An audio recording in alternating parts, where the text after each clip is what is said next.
Hello guys, this is Mami Sara. Welcome to my vlog. So for today's episode, kami ay papunta kay Laguhar dahil kami ay makikidula.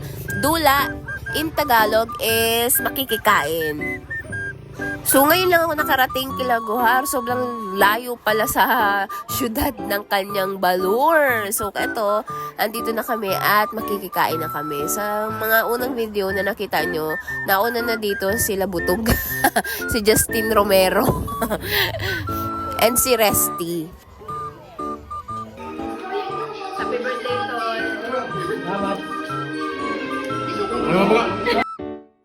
Sa totoo lang po, sabit lang ako dito dahil mga friend lang ito ng aking buzawa.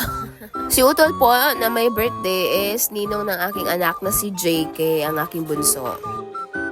So, inimang pong padihong ko ninong inini Sky, nailing nindo, dakop dadakop.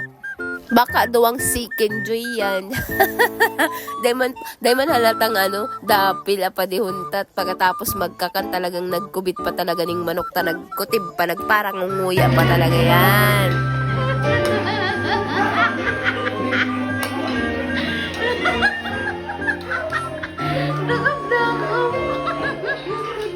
Ang ganda man talaga ka Balur ninda. Super simple lang and elegant. Pagkatapos man po makidula, nagapaparapahiran lang yan. Aram na nindo kasunod ka yan. Sabaga, sa inuman talagang aram na kasunod. Si birthday boy talagang busy-busy man. Preparado man para sa kanya mga friends na bisita. So may mga dumating pa po. Ito po ay kanila pa rin mga kaibigan at mga kabasketball mates. Ganyan.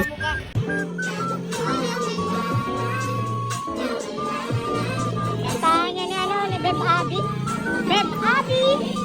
Beb Abi. Beb Albi. Beb Albi. So ito na po, simula na po ito ng mga kwentong basketball nila. I-remote mo na lang kasi sabi ko ang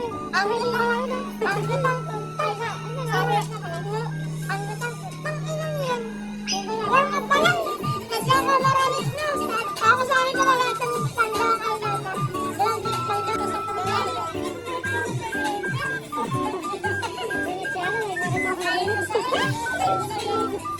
Ay nako, sinisip ako sa kasi yung panahon sa mais. Ay, pasa, isip ka maray. Nakalagani mga pakapalsan.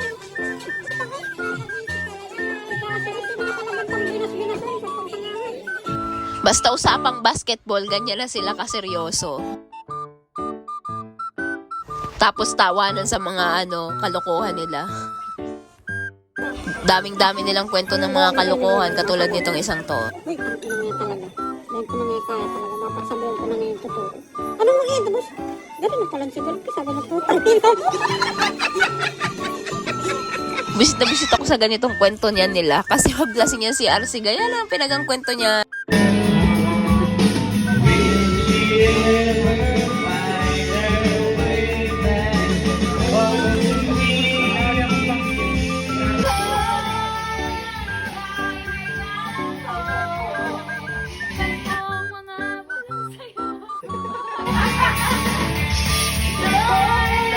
So pagkatapos ng mga kwento, mga pangtanga, ito naman, tawanan naman ang tawanan at karaoke naman. Tapos maraming usapan. Mga usapan ng mga kalokohan nila.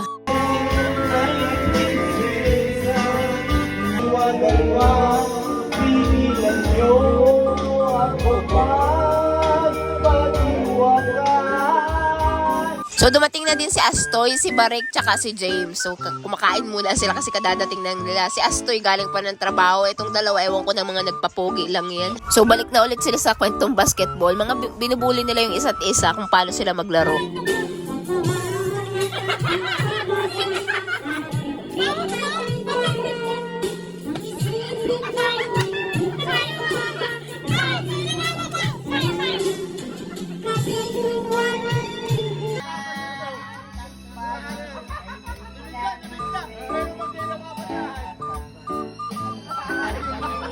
Tayo kami dua. Sabihin naman sa kasilid mo. Uy na! Sabi ko, uy na oh! Demonyo sa arulo ko. Demonyo.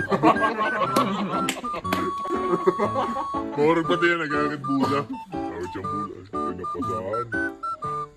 Nagagawa si kay Bay. Alat lang nga, ni. Alat. Grade mo lang, alat. Alat.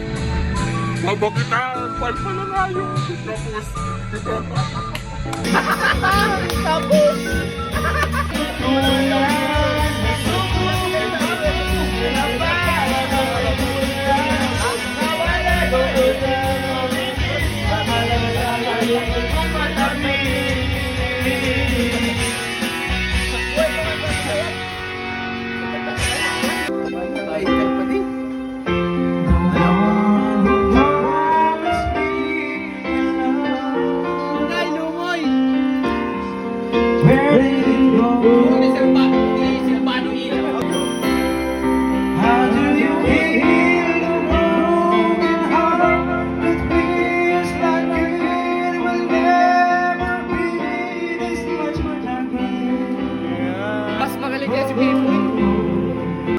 So, natapos na kumanta si James. Ang ganda ng kanyang boses. So, ito na yung hudyat para kami ay magpaalam dahil hating gabi na rin.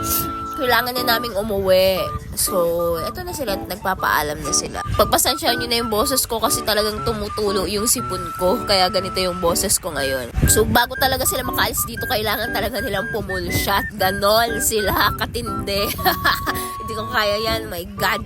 Ang datan-data ng lasa ng alak kahit Alfonso yan. Charit! Kitang-kita kung paano yan sasaidin ni EL yung alak na yan eh. So, bago itong paalaman, talaga nag-picture taking muna sila.